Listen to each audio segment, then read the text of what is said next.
Oh, hello. Oh, hello. And welcome to the Comic Queens podcast. I'm Alex. And I'm Annie, and we're super happy to have you here with us today.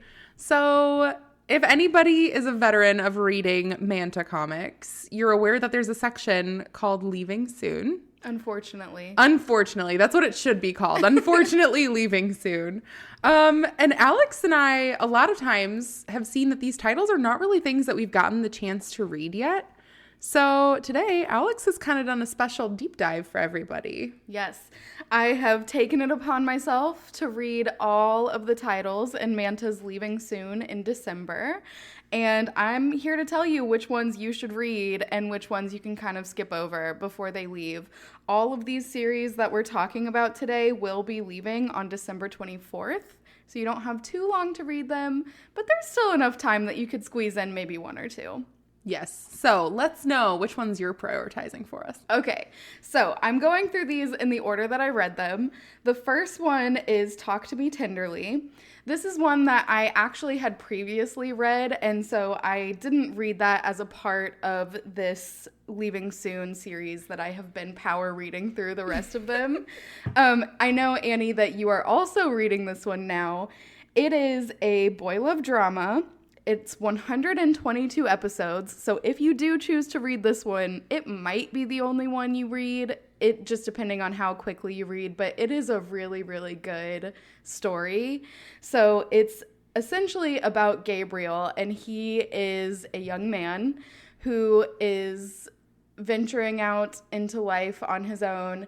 It starts off with him buying a sex toy and having problems with this sex toy, and he ends up calling the manufacturer to like get it fixed, or to figure out what's going on with it.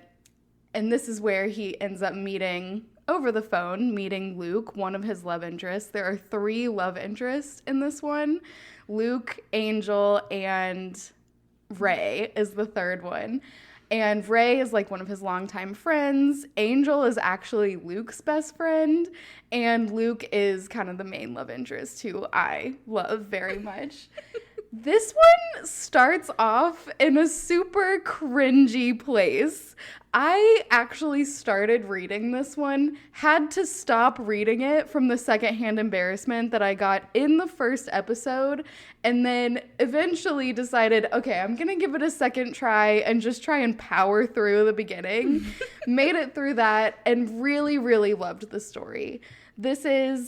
So it's Gabriel going through his life. He's kind of interacting with all 3 of these other men and kind of just it's his first relationship, and he's like dealing with all of these like feelings that he's having for Luke, and maybe Luke doesn't have them back. He's had feelings for Ray. He's got unrequited love for Ray since they've been friends forever, and he's always had a crush on him. His thing is that he like loves deep voices, so he really loves like Planet Earth narration. Like that is his favorite thing. And then he meets Angel at the bar that he works at too. So that's like how they kind of all get introduced. And Annie, I'll let you kind of say where you are in it, but I love this story. The ending is great, so you have to keep reading it. There's so much character growth throughout, and I think you're gonna love this one. Talk to Me Tenderly is like, I talk about it often. I would say, as much as this is a boy love drama, I would also classify it as a comedy. I have actually laughed out loud at several different parts just within the first 40-something episodes that I've read. Mm-hmm. So I would definitely say that the comedy is in there too. But I know you recommended this one to me, and since you had already read it, you were kind of focused on other things. So I started dabbling in this one. It is so good. It's extremely funny. The characters are just so likable. I will say, I know you like Luke. With the part that I'm at currently, I like Ray. as a potential love interest. So I do love that, like, there are those different dynamics. Like, you can kind of form your own opinions. Surprising you, probably not at all. I loved Luke the entire time I was reading it. He was my absolute favorite character. I love him. I will say, an Angel provides a lot of comic relief. He really does. Essentially, out of the 3 male leads that he's interested in, or like even just finds attractive in general, Angel is like the only one who like shamelessly is going after. Oh my gosh. Gabriel. Can I tell you a mini spoiler?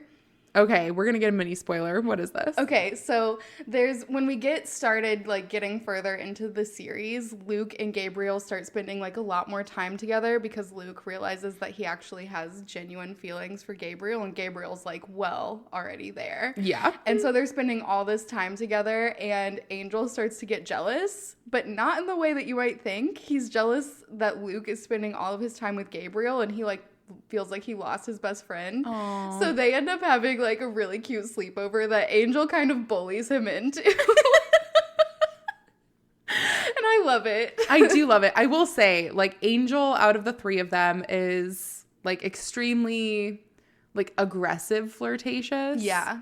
But not just with Gabriel, with everyone. Yes. I will say I do understand the secondhand embarrassment because even just within like the first 5 episodes, you find out that the person who owns the sex toy company is Angel. Yes.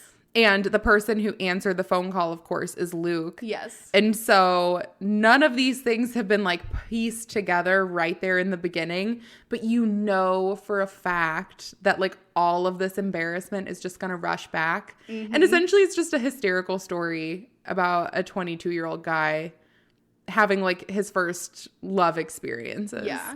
I love it. I think it's great. I'm definitely finishing this one before the 24th, especially since today I read like 40 episodes. Yeah. So. Yeah. You'll definitely finish it, and you might even have time for 1 or 2 more that are on this list. I'm on track. See, Alex knows I'm a binger, so she can tell me there's like 400 episodes to read, and I go, done. Done. But yes, super fun. I do recommend it. So the next thing I read after this was called Dragon Sitter. This is a fantasy romance. It is shorter. It's 66 episodes. But this one actually, this one took me the longest to read because it has that trope that neither one of us are really a big fan of, which we saw in Ingram's Lantern, where the main character and the love interest meet when the main character is a child. And I don't love that. I really don't like it. Yeah, I don't like it at all.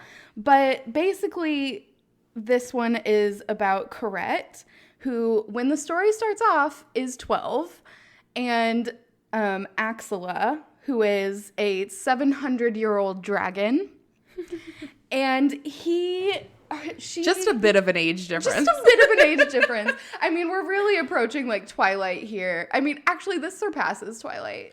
I feel like we mentioned Twilight in so many of our episodes. People think we actually are obsessed with it.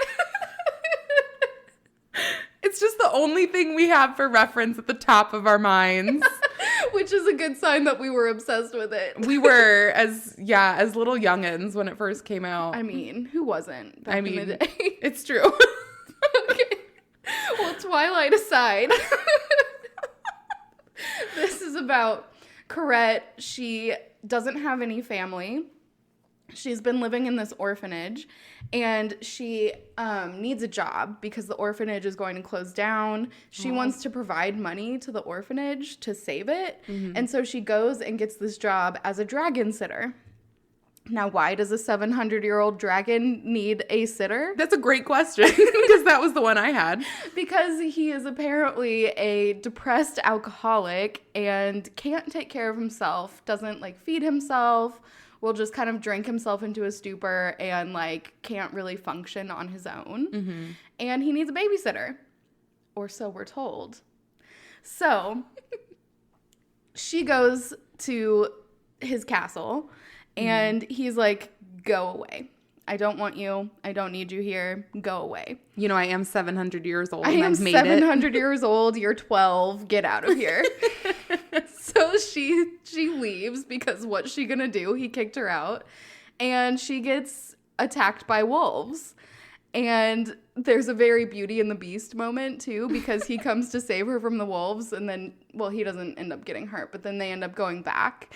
And she's allowed to stay there then because he's like, well, I guess I can't send you back out into the world because you're stupid and you're going to get attacked by wolves again. Like, but is there a Maurice? There's no Maurice. Dang it. So then he says, fine, you can stay here, but don't talk to me, and I better not see you in my sights. So, okay, continue. So she can't find the kitchen because she's not familiar with this place. It's huge, and she doesn't know where the kitchen is. So she goes a couple of days without eating, and she ends up passing out, and he finds her and like feeds her, gives her water and stuff, and when she comes and wakes up, he's like, why didn't you tell me that you needed food and couldn't find the kitchen? And she was like, because I know you wanted me to not be in your sights and I didn't want to bother you, so I was just hiding. And he's like, oh my God, you're such an idiot. And oh my gosh, it's almost like you're a 12-year-old girl. No. So then they just kind of, go from there. Like, it jumps forward 3 years after this. They've been living together. Well, actually, they have a little moment where he goes to take care of the graves of all the dragons because it's revealed that he's the last dragon that there is. And we don't really know why at this point. Later you find out that all of the dragons just decided to end their species on their own, and they wanted one dragon to be left to be the last dragon, and Axela was the one that they chose because he didn't have any family or anyone to advocate for him to not be that, so he was chosen to be the last dragon. Oh, that's so sad. And so Corette sees that he's taking care of these graves and says thank you. She thinks he's the dragon that saved her and her mom's life when she was a baby. And so says thank you, and I know that people appreciate what you've done because he is basically like a battle dragon. He has saved the kingdom. And so then we jump forward 3 years.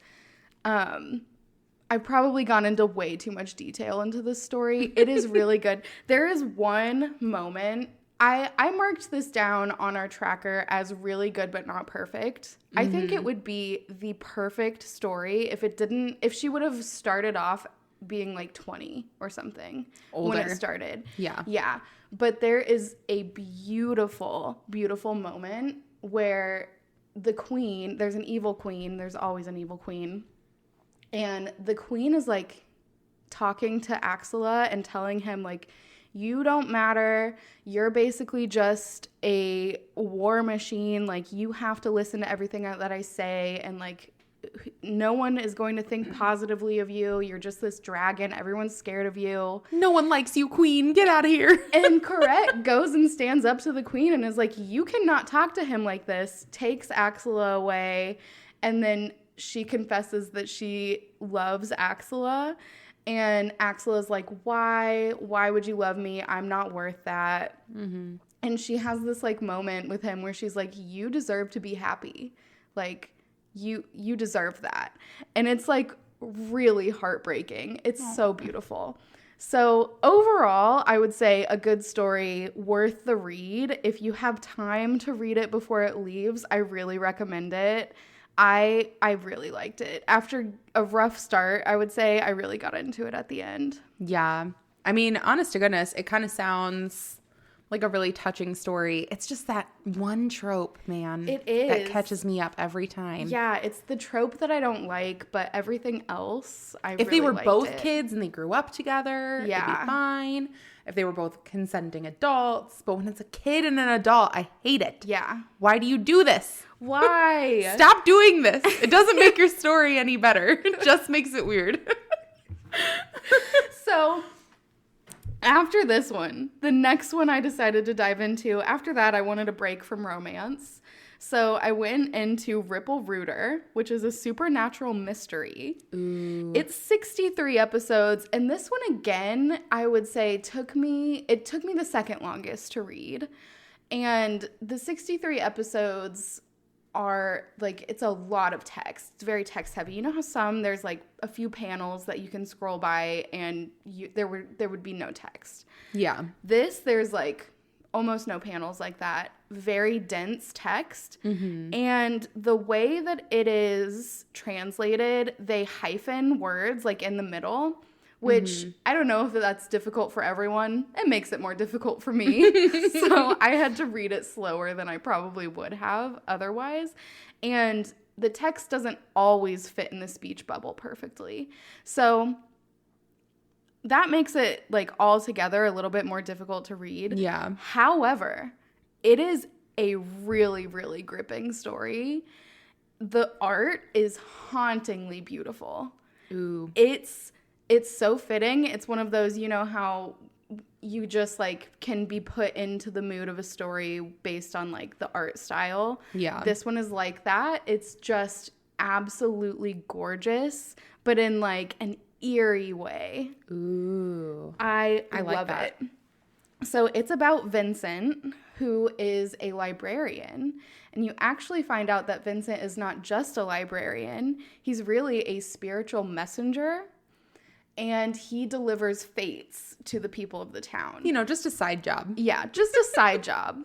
And he delivers fates to the people of the town.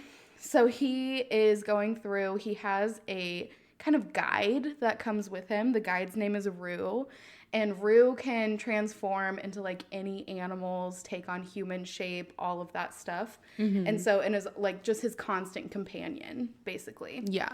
And is supposed to guide him through his job as a messenger. So basically, he has all of these boxes that he has to give to people, and they open them up, and that's their fate. Mm-hmm. And so he's doing this in this small town. When he's doing this, he has come to the town recently after being like gone for a long time. Mm-hmm. And he comes in. There's a new detective in town too, whose name is Arugio. And he came back to town. He's like used to live there a long time ago. As a child, there was a like murder there. And so it's unsolved. And his childhood best friend's father was accused of the murders back in the day and then ended up going missing. Mm-hmm. Then he goes away. He comes back and he meets Vincent. And Vincent looks just like his childhood friend's dad, who he thought. So he's kind of like trying to figure out, why do they look alike? Mm-hmm. Was my childhood friend's dad the murderer? Was he not? Is Vincent a murderer? Because now children are going missing again. And you as the reader don't know who the murderer is either. And it's interesting because a lot of the kids who are going missing and being murdered are the kids who are receiving fates from Vincent. So is the fate that they're going to die? Is he really a messenger? Is like, what's going on? Mm-hmm. And so you're trying to figure out what is happening and like who's killing all of these kids. Vincent ends up taking in a homeless kid who was a part of like a performance troupe. And there's like, so you get to see him interacting with that kid, and he seems to like really love these children and like want the best for them. Yeah. But you don't know like what's happening and like why are they going missing and all of that. You do find out in the end. It's a good twist. I'm not gonna give any more details on it because I don't want to ruin it for anyone, but it is a really, really good twist. It's got, I mean, some of the art is really scary. Like, well, in a mystery thriller. Yeah, in a mystery thriller, like there's one guy, there's one character who, when you see his face, it's just terrifying. And it's, yeah, so sounds fitting. I love it. It also takes place around Christmas time. So there's like Christmas lights around, there's snow on the ground. He gets compared to Santa Claus a lot because he's leaving presents for children. But they may not be the best presents. So, yeah. Who knows? It's really good. I really recommend this one. That sounds really good. Especially, I've been trying to find series that really like fit my current mood. December just like has a specific air about it. Mm-hmm. So hopefully it fits that little seasonal, I don't know. Yeah. Like just kind of like the eerie, spooky vibes, even still in December. I love it. A little post-Halloween spookiness. Post-Halloween spookiness, anybody? So the next one that I read after this is called Corridor of Murs. This is a longer one, 85 episodes, fantasy romance. But this one actually took me less time to read than Dragon Sitter and Ripple Rooter. Interesting. So it was just easier to read. I think the episodes are a little bit shorter. I don't know if they're not too much shorter, but they're short enough that like it goes really quickly. Yeah. So this one is about Nabi, and she is a high school student. At the beginning, she almost gets hit by a truck. Truck coon. Truck coon's coming for you. So she's pulled out of harm's way by someone who we find out later is named Bu Young. But no one saw him there. Everyone's like, no, you jumped out of the road on your own. There was no one there. She's like, no, there was someone there. So that happens at the beginning. She ends up going back to school, and you kind of see her interacting. She's known as like an outcast. She doesn't really have any friends. People think she's a little weird. There's another guy there called Moo Hyun who kind of has a moment with her where like she's playing volleyball or basketball, some kind of sport with a ball, and some group of kids throw a ball at her and she like knocks it out of the way, and they like get mad at her for not letting defending the ball, herself. Yeah, not letting the ball hit her in the face.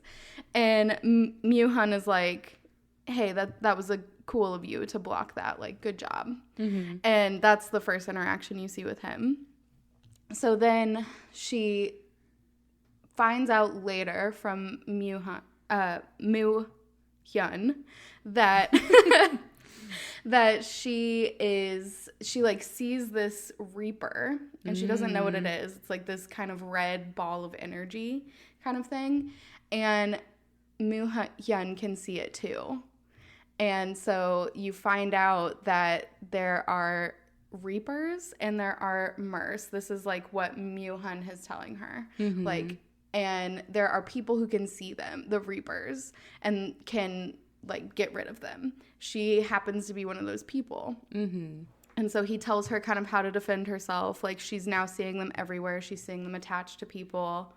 And he kind of lets it slip that he knows her, like more than she realizes, and that she used to be able to see these before when she lived with her grandpa until her grandpa died. Then she went to live with her aunt and uncle, and now she can't see anything anymore until now.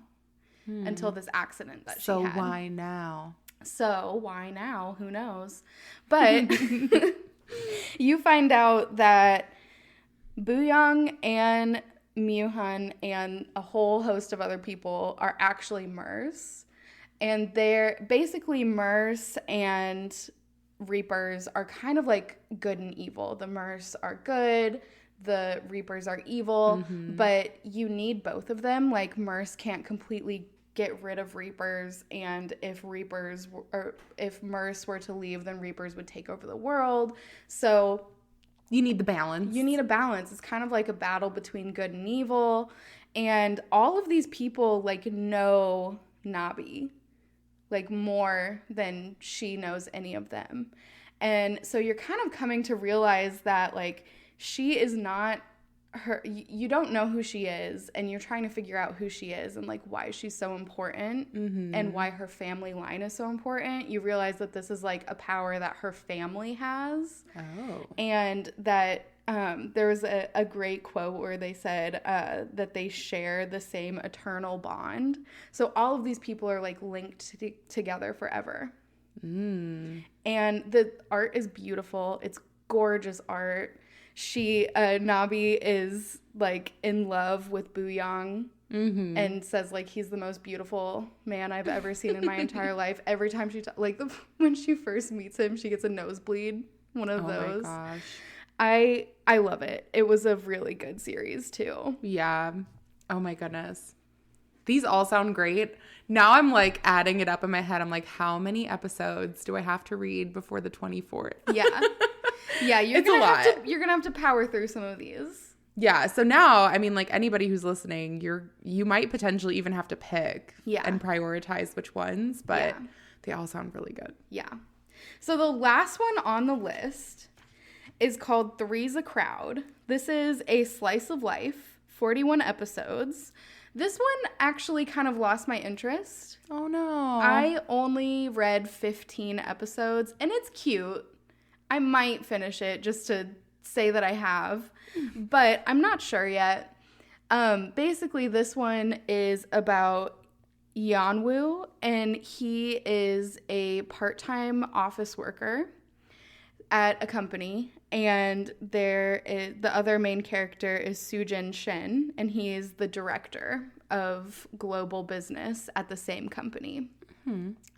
So they don't really interact. It's a huge company, and Yeonwoo knows about Soojin because you always know the people who are your superiors. But there are so many people in this company that Soojin doesn't know who Yeonwoo is. Mm-hmm. And they end up in a cooking class together. Yeonwoo is like freshly out of a relationship. The reason that he found out that his relationship was over is because his phone company called him and said, the other person on your phone plan has requested that you be removed from your shared phone plan. So you're going to have to find a new phone plan. And that's how he found out that his relationship was over. Oh my gosh. That's so sad. I know. So he takes a cooking class. I think he was supposed to take this cooking class with his girlfriend. He ends up taking it alone. Soojin is also in the cooking class. And they end up partnering together. I think Soojin sees that he's struggling and comes over to help him and like helps him do all this cooking and stuff. They both realize that they love video games, mm-hmm. and Yeonwoo doesn't want to tell Soojin that he is a part-time worker at the company, mm-hmm. and doesn't, like hides from him actively at the company and doesn't tell him. He ends up finding out within the first 15 episodes, but it's just kind of a funny thing that that he doesn't want him to know. Yeah. And right where I am now, Soojin has just met Ji-yeon, which is Yeonwoo's ex-girlfriend, and they've been set up as like an arranged marriage. And so they just got introduced, and Soojin likes Ji-yeon right now, mm-hmm. but he's like he doesn't really want to get married. Like he didn't go there willingly. He got tricked into going on this blind date. And so it's kind of to be seen like how their relationship is going to grow, how Yeonwoo and Soojin's relationship is going to change now that he might be dating Yeonwoo's ex. So I don't know. It's not bad. It's just not 100% up my alley. To be honest, it sounds way up more my alley. I know. Really, you should probably read this one. I'm probably going to. And let me know how it ends. Yeah, honestly, your description was great. I want to read it. So that's totally fine with me. Honestly, I feel like you don't read many slice of life webcomics in general. I really don't. Like, I'm more into the drama. I want people to be kidnapped. Who hurt you? No one. That's the thing.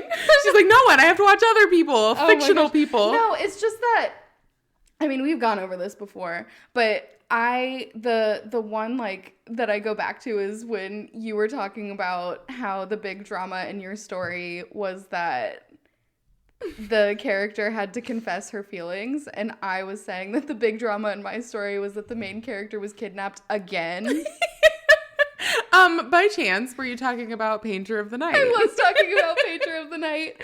So Such funny. a good story. I think we'll be talking about that one soon because I actually had started reading it. So based on my personal recommendation. yes, absolutely. We'll have to give everyone the lowdown.